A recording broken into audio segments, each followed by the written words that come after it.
meus irmãos, muita paz para todos. Com alegria que nós estamos uma vez mais aqui com vocês, e particularmente nessa noite, por causa do tema, que é um tema bastante interessante, bastante rico, porque é uma das páginas mais importantes do Evangelho de Jesus, são exatamente as bem-aventuranças, as beatitudes, as glórias, as felicidades. São expressões ligadas ao comportamento dos seres humanos, que Jesus trabalhou junto a nós, trazendo em sua mensagem evangélica para uma nova era, uma era de libertação das leis, aquelas leis que traziam disciplina, mas muitas vezes não permitiam que a pessoa pudesse compreender o sentido espiritual da vida, fazendo com que os homens ficassem presos apenas aos interesses do momento que vivenciavam ou tinham suas experiências, suas existências na Terra. Muitos deles, claro que passaram com destaque, mas sofreram. E muitas das bem-aventuranças estão ligadas aos sofrimentos. É a partir do sofrimento que o homem começa a ter uma melhor compreensão da necessidade de aperfeiçoar-se. Então, muitas vezes o sofrimento é uma forma da pessoa se aperfeiçoar.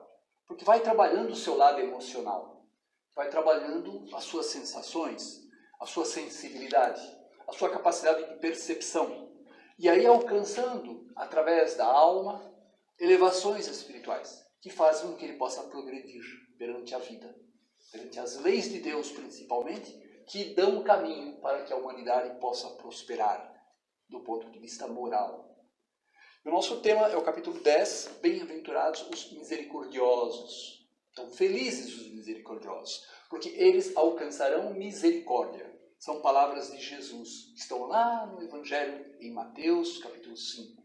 Mas que no nosso trabalho, no nosso livro, chamado Evangelho segundo o Espiritismo, que trabalha as questões morais do Evangelho de Jesus principalmente, enfoca aspectos ligados às formas como o homem pode prosperar no campo da misericórdia, no campo da fraternidade, da compreensão, do entendimento, no campo do perdão, principalmente. Então são várias lições dentro deste capítulo particularmente. Nós começamos, por exemplo, lembrando que ao citar a misericórdia, Jesus faz com que o homem possa aprender ou trabalhar a questão do perdão, por exemplo. É necessário que a pessoa possa compreender a dificuldade do outro. Então, muitas das passagens que nós vamos ver aqui são passagens que lembram a necessidade do homem se trabalhar.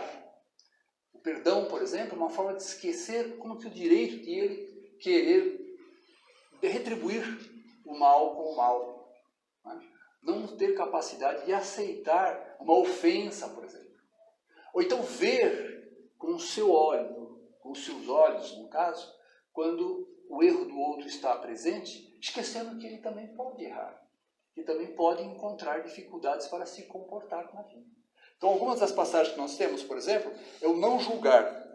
Esse não julgar para não ser julgados. Então, Jesus chama a atenção sobre isso. Porque com os mesmos olhos com que julgares, com os mesmos modos com que julgares, nós no caso, também sereis julgados. Então, esse chamamento é sempre lembrando que quem julga, na verdade, é Deus.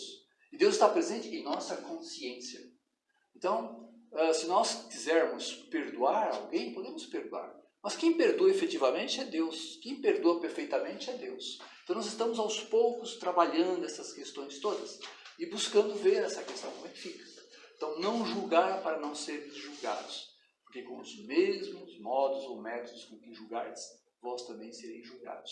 Outra questão que é importante para nós é a forma como nós trabalhamos o perdão. Então, quantas vezes, pergunta uma vez Pedro para Jesus, quantas vezes deverei perdoar o meu irmão? Ele fala, serão 7 vezes, como preconizado pela tradição hebraica? Não, responde Jesus. Serão 7 vezes, 70 vezes. É interessante que nós temos que perdoar infinitamente, por assim dizer, continuamente. Porque a partir do perdão nós podemos criar condições de que o outro tenha a chance de perceber a nossa doação. Que perdoar, em lá do latim, perdonare, significa, de certa maneira, doar, esquecer, dar o direito, ter o direito, não é?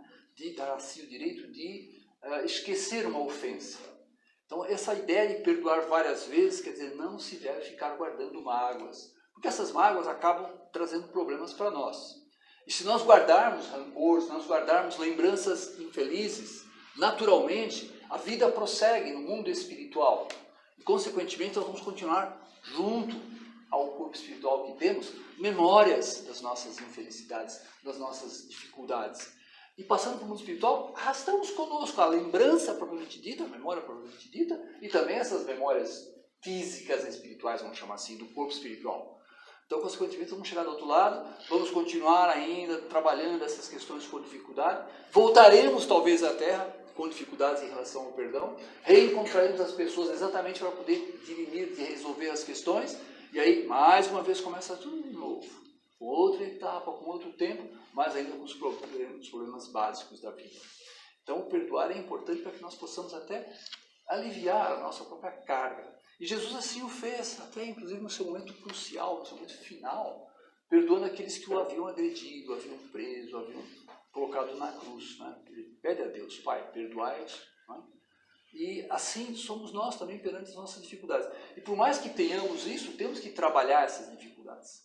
Então cabe a nós visualizarmos isso. O Evangelho é bastante interessante, se vocês puderem ler depois, nós vamos encontrar coisas interessantes nesse Evangelho. Até palavras do apóstolo Paulo, que é um exemplo também de alguém que teve que perdoar muitas vezes. Embora fosse bastante combativo, ele teve que levar à frente, dando exemplos principalmente.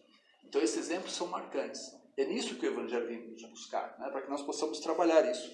Então esse olhar para o próximo, para o irmão, olhar com mansuetude, olhar com bondade, olhar com esperança no bem, olhar com confiança no bem, não é? Que está presente como lei divina, é uma necessidade para todos nós. E Jesus traz um outro exemplo fantástico para nós, que é o exemplo da mulher adúltera.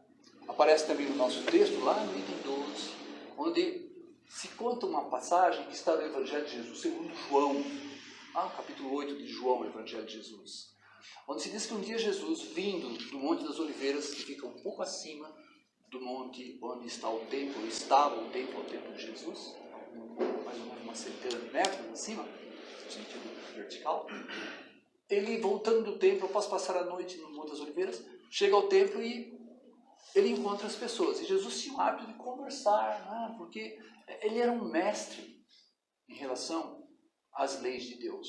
Então ele vem conversar, vem ensinar, e toda a oportunidade que ele tem, exatamente ele aproveita para ensinar os circunstanciais junto a ele. E conversando, de repente chega um grupo de pessoas, duas facções, vamos chamar assim, político-religiosas da época de Jesus, chamados fariseus, e também aparecem juntamente com eles os escribas. Os escribas eram aqueles elementos da sociedade judaica que cuidavam das leis, eram mestres, eram doutores da lei. Eles tratavam e explicavam as leis para a população, às vezes também escreviam textos das novas leis ou novas tradições que pudessem surgir. Enquanto os fariseus já eram uma facção mais ligada também à questão da lei, à sustentação da lei, a manter a tradição daquela lei, a lei judaica. Consequentemente, esses grupos trazem para ele uma mulher que fora pega em flagrante delito de adultério. E a lei mandava, lá nos tempos de Moisés, que tanto o homem quanto a mulher adúlteros, pegos em adultério, fossem mortos, fossem executados. No caso, aparece apenas a mulher no texto. E chegam para Jesus tentando pegá-lo de uma maneira a colocá-lo contra a lei ou contra os seus próprios ensinamentos. Porque se ela tinha que ser apedrejada, pegava a lei, como que Jesus via isso? Então, se por um lado ele fala, não, manda apedrejar assim, ou apedreje assim, ele iria contra os ensinamentos de fraternidade, de amor que ele trabalhava o tempo todo, o tempo integral. Ao mesmo tempo você fala assim, não, isso aí, dessa forma não deve ser feito assim, ela tem que ter uma chance. Aí, consequentemente, ele estaria contra a própria lei. E era uma forma de pegá-lo. E, no final, acabaram pegando, dizendo que ele tinha ido contra a lei, blasfemando contra Deus, coisas assim. Então, Jesus, no momento, ele limita-se simplesmente a abaixar-se.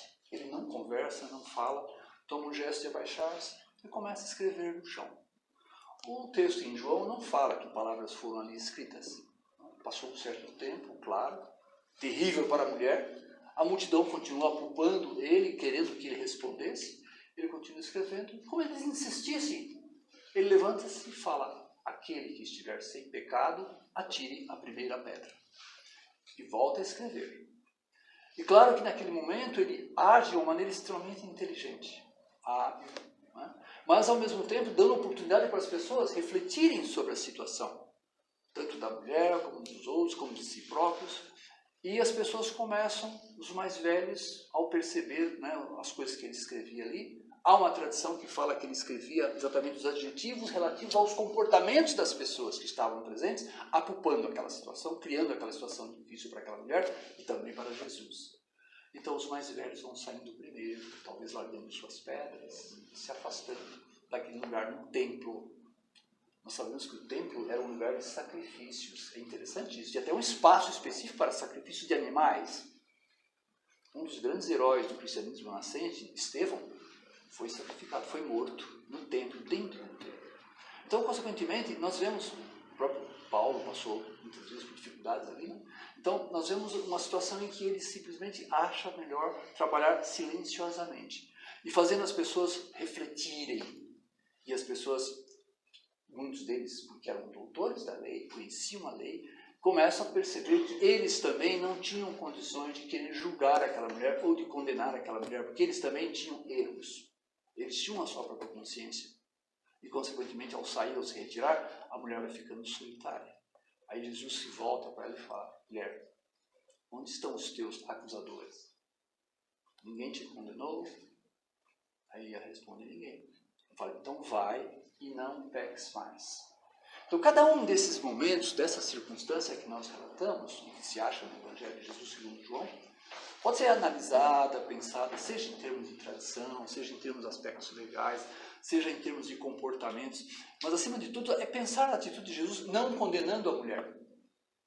Porque ele nunca chegou a condenar ninguém. Né? Ele acabou, afinal de contas, de uma tal maneira, deixar para nós exemplos cada vez mais. As palavras, muitas vezes aquilo que ele fazia. Né? E nesse caso, a mulher, daquela situação, simplesmente ele segue em frente o seu caminho. Não sabemos o que acontece com ela depois. O fato é que ele marca profundamente naquele momento toda uma tradição. Porque aquelas pessoas, possivelmente, que se afastaram dali, não iam querer voltar atrás e continuar apedrejando, possivelmente. Então, naquele dia, foi muito importante aquele ato. Ele foi misericordioso com a mulher e as pessoas, de certa forma, foram misericordiosas com a mulher também. Então, é um exemplo muito prático, muito vivo, de uma situação em que se mostra claramente uma possibilidade de mudança nas leis, na medida em que a humanidade vai avançando, vai progredindo moralmente, principalmente. E aí, acatando as situações dos outros, percebendo as dificuldades, ainda mais nesse campo, que é um campo tão difícil. Nós vivemos um momento bastante claro, bastante difícil de luta entre o pessoal judeu, por exemplo, e seus vizinhos, no caso, os árabes. Então, é uma situação em que o perdão poderia trazer benefícios extraordinários, né, se as pessoas tivessem essa possibilidade. Mas a situação é tão difícil para o ser humano ainda, que as opiniões estão divididas, as situações estão de tal maneira que ninguém está pensando nesses ensinamentos de Jesus. Na verdade, é isso que ele gostaria que acontecesse, que as pessoas aceitassem, não é, o outro e houvesse fraternidade. E a boa vontade fosse alguma coisa que se estabelecesse entre todos, e a cooperação e o progresso de todos se faria naturalmente, o aperfeiçoamento natural, em função exatamente desses esforços de cada lado, de uma situação tão grave quanto essa. Então Jesus prossegue ensinando aos poucos ali, nessa questão das ofensas que acontecem no dia a dia. As pessoas que passam por essas circunstâncias que estão sendo trabalhadas. Onde a misericórdia é algo que vem de Deus, a própria Bíblia fala disso, né? Uma passagem que diz assim: não quero sacrifícios, Deus fala através de um profeta, né? Quero misericórdia. O sacrifício era outra coisa importante também, que era colocado dentro do templo, para que aqueles homens e as mulheres e as pessoas pagassem seus, vamos chamar seus débitos morais, seus pecados, como as pessoas costumam dizer. E o sacrifício, naturalmente, era uma coisa que simulava um ser, um animal, um alimento, muitas vezes, né? Era trabalhado em troca de um erro, como se fosse perdoado. E aqueles homens, aquelas mulheres, sempre, né, os homens que iam fazer o sacrifício, e os sacerdotes faziam isso especificamente, é que ficavam trabalhando os animais, matando os animais, para que o pecado fosse eliminado. Só que sempre tinha sacrifícios, né? Sempre tinha, aquilo era uma continuação. É tão sério isso aí que no fim, quando surge o cristianismo, praticamente se houve um sacrifício no sentido de libertação de erros, talvez tenha sido o que se atribui, como Paulo atribui a Jesus, né? Ter sacrificado pela humanidade. O sacrifício que ocorre ao tempo todo, a vida toda de Jesus, em prol do bem da humanidade, de uma nova visão. Então, há uma passagem também no Evangelho em que se fala assim, que Jesus diz, olha, se você tem alguma dificuldade com o teu irmão e vem fazer sacrifício no templo, vai primeiro, fala com o teu irmão, né, com o teu inimigo, conversa com ele, acerta a situação com ele, depois vem e presta o teu sacrifício a Deus. Porque Deus quer te ver limpo dessas ligações mentais que atrasam o progresso de todos que estão ligados a esse processo. Então, consequentemente, Jesus está ali chamando a atenção para um outro aspecto também. Prestar atenção no que realmente Deus quer. Qual é a vontade de Deus? Para que a pessoa possa, a partir daí, efetivamente fazer aquilo que é útil, produtivo, que é necessário, que é importante dentro do contexto social, mas principalmente em termos espirituais. Cada um de nós, aos poucos, vai aprendendo isso. O Espiritismo ele procura trazer para nós uma visão de vida na Terra como uma vida transitória, uma vida passageira, efetivamente. Outras existências poderão acontecer em função do princípio da reencarnação. Mas o aproveitamento de cada um é que vai contar efetivamente no número de reencarnações. Então, quanto menos tempo, quanto mais aproveitarmos a existência, quanto menos tempo ficarmos repetindo os nossos erros, mais fácil se torna para que possamos progredir. Então, no caso, ao verificarmos o Evangelho, nós vamos começando a perceber o lado espiritual da existência de Jesus e como ele quer nos acordar para essa percepção espiritual da vida. De tal natureza que a passagem dele tem um aspecto histórico, né, da existência dele, seus exemplos, mas acima de tudo, qual é o sentido da ressurreição de Jesus, por exemplo, quando ele aparece em espírito e verdade para os seus companheiros. E, consequentemente, as pessoas passam a verificar que a presença de Deus está um nível acima e Jesus é muito mais acessível. E para chegar a Deus, Jesus é que passa a ser o novo médium, o novo intermediário. Houve uma época em que Moisés foi um intermediário, um médium, vamos chamar assim, para a humanidade, representada pelos hebreus. Quando chega Jesus, ele vem com uma visão diferenciada. Mas ele começa a colocar aquela lei disciplinar de uma maneira, por exemplo, considerando que o que vale para o pequenininho vale para o grande também.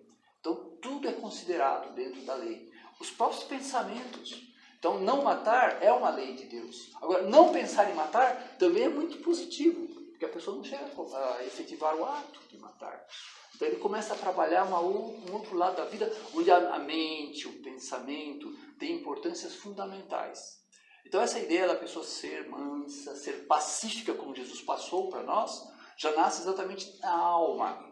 Ou seja, já integra essa atitude, ou pensamento, ou forma de pensar, ou de ser, de agir, de tal natureza que fica mais fácil da pessoa compreender o próximo. Né?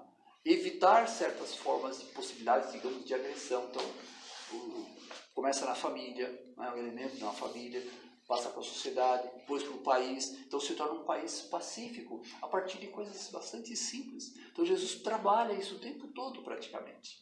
Ele dá exemplos, ele traz os seus ensinos de tal natureza que a pessoa possa perceber a importância da boa convivência, da boa vontade. E as bem-aventuranças trabalham exatamente isso. Né? Bem-aventurados e misericordiosos, ou seja, aquelas pessoas que são capazes de perdoar e mais vezes quanto necessário for, muitas vezes quanto necessário for. Aquela pessoa capaz de ser mansa, aquela pessoa capaz de ouvir o outro com atenção, prestar atenção, não se sentir irado, não se sentir irritado, não se deixar levar, né, simplesmente pela emoção, ter controle da emoção também. Então a misericórdia ela trabalha uma série de aspectos ligados a esse trabalho que Jesus coloca para nós, para que nós façamos em nós, para que nós possamos efetivamente progredir espiritualmente falando. Né? Um outro aspecto interessante que nós podemos ver aí é a questão do julgamento. Como julgar alguém? Quando no caso da mulher, juntamente com aquela turba, as pessoas de certa maneira estavam ali como que já definindo, estabelecendo já um padrão de comportamento, porque a lei fizera assim. Agora, ficar julgando, para a pessoa julgar, a pessoa tem que ser de um nível determinado de excelência que nós não temos. Então, Deus pode julgar efetivamente. Quando alguém vai querer julgar, é porque a pessoa conhece não apenas a aplicação da lei. Ela precisa ter um padrão de comportamento conforme todas as leis, principalmente as leis que vêm do alto. Porque as leis de baixo, elas são transitórias. As leis de Deus, não, as leis que são os 10 mandamentos, são leis que existem para todo o universo. Em todos os tempos, todos os povos, de uma forma ou de outra, tiveram essas leis e, consequentemente, elas não mudam efetivamente. E elas permanecem. Então, a questão da misericórdia está no amar o próximo como a si mesmo também. E amar a Deus acima de todas as coisas. Então, nós vamos vendo aos poucos que isso tudo que o Evangelho traz para nós aparece no momento em que a humanidade precisa mudar a sua forma de agir, a sua forma de pensar principalmente. O mundo foi, de certa maneira, vindo aos poucos com aquela ideia de um Deus único, não é? Aquela ideia que os hebreus colocaram no mundo. Era o povo que melhor preparado estava para colocar a questão da fé, que é a maneira de nós nos ligarmos a Deus. Então eles tinham um lastro espiritual bom para fazer isso. Vieram. Mas de certa maneira se apegaram muito ao aqui e agora. Então chegou o momento, então não é de mudar a história, mas dentro do plano divino, colocar já a mensagem de Jesus. E não mais apenas para aquelas pessoas que estavam ligadas àquela raça, aquele povo, chamado povo escolhido. Era a hora de colocar agora a favor de toda a humanidade. Então, é onde surgem pessoas capazes então, de disseminar o ensinamento de Jesus. O ensinamento de Jesus é um ensinamento de uma natureza espiritual. O aqui e agora deixa de ser aquela preocupação com a aparência, com os sacrifícios, com ficar gesticulando, ficar orando em público, mas é dentro de si. Quer orar? Vai no teu quarto, abre a porta, faz sua prece, depois retorna. Não precisa mostrar para ninguém que você ora. Basta que você intimamente se sinta em ligação com Deus. Então é interessante essa maneira de passar a visualizar a lei de Deus de uma outra forma, de uma forma mais íntima, vamos dizer assim, mas que também percebe o exterior, né? E ao mesmo tempo a pessoa trabalha numa intimidade com Deus, não mais tendo que ir a um certo lugar para fazer com que a presença de Deus se estabeleça. Então Deus está presente em todos os lugares, principalmente nas consciências nossas. E o ato de misericórdia é um ato que nos liga a Deus profundamente. Lembrando novamente, é uma das expressões da Bíblia onde o hebreu sabe. Né? Deus diz, misericórdia quero, sacrifício não quero. Então nós vamos aos pouquinhos percebendo as ligações que tem entre o passado de um povo que nos preparou de certa maneira para chegarmos até Jesus. A presença de Jesus passando pela terra e trazendo experiências, trazendo a sua bagagem toda espiritual, trazendo o seu exemplo e sabendo como é difícil, né? A pessoa chegar ao nível de perfeição que ele chegou. Então ele tinha paciência e aguardou que nós pudéssemos avançar um pouco mais. Quando a humanidade está melhor preparada para compreender e poder explicar o lado espiritual da vida, surge a doutrina espírita. E na doutrina espírita também a misericórdia aparece num texto como esse, por exemplo, em Bem-aventurados Misericordiosos. Então lembrar que é importante nós tentarmos ler esse material como um todo e ver quanto, digamos, né, de mansuetude, quanto de esperança no bem tem nesses textos. Então, ler o texto em que Paulo fala sobre a misericórdia para nós, né? Sobre o perdão. E aos pouquinhos nós vamos, então, nos tornando mais, mais ligados a essas expressões. E favorecendo com que nós possamos transitar pelo mundo com mais facilidade. Se a pessoa tem um comportamento diferenciado, é exatamente o exemplo de cada um de nós que vai induzir no outro uma forma diferente de visualizar a vida. Mas ainda assim é a sua consciência que vai mandar se vai querer ou não seguir uma prática como assim. Os espíritos, por exemplo, estão esperando da nossa parte a nossa atuação. Hoje, nós, ao ter um trabalho como aqui, eles vão esperar que nós entremos, nós nos coloquemos em silêncio, façamos nossa prece, cada um de nós possa receber aqueles fluidos magnéticos necessários e suficientes para aquele momento, aquela situação.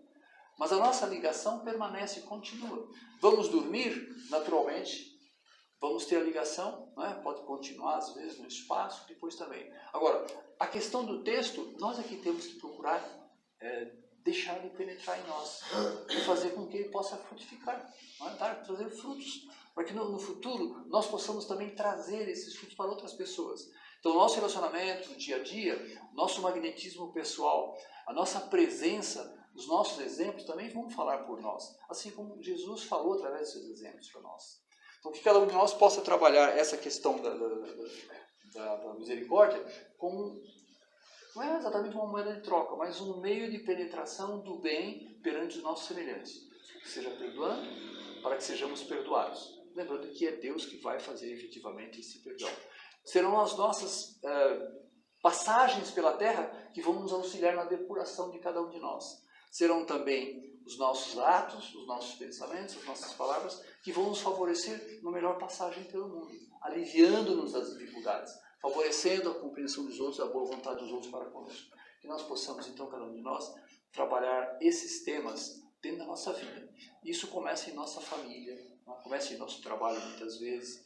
Nós vivemos num mundo, uma época bastante complexa, uma época bastante assim, de acontecimentos rápidos, né? As informações processadas cada vez mais rápidas, as pessoas cada vez mais podendo se expressar através dos seus celulares, das suas máquinas, das suas comunicações, mas, acima de tudo, nós não estamos observando muito esse lado, digamos, da nossa implicação dentro da sociedade. Como é que nós passamos? Como é que nós estamos passando o momento presente dentro da sociedade?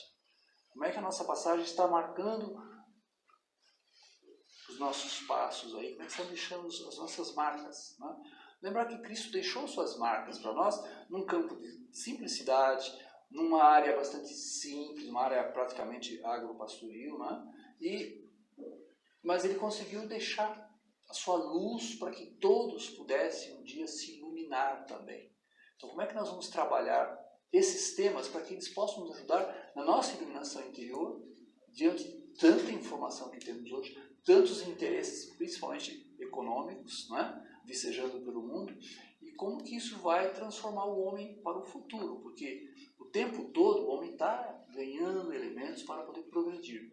Então, como que nós vamos participar, de uma certa maneira? Então, esse momento é um momento diferente, nós aqui sentados, conversando, né, desligados de outras coisas do mundo e buscando dentro de nós quanto de Jesus já temos. Então, boa noite para todos, muita paz, Jesus nos abençoe para que nós possamos fazer as nossas missões, nossos trabalhos, que nós possamos progredir com muita confiança em Deus, nosso Pai. Muita paz.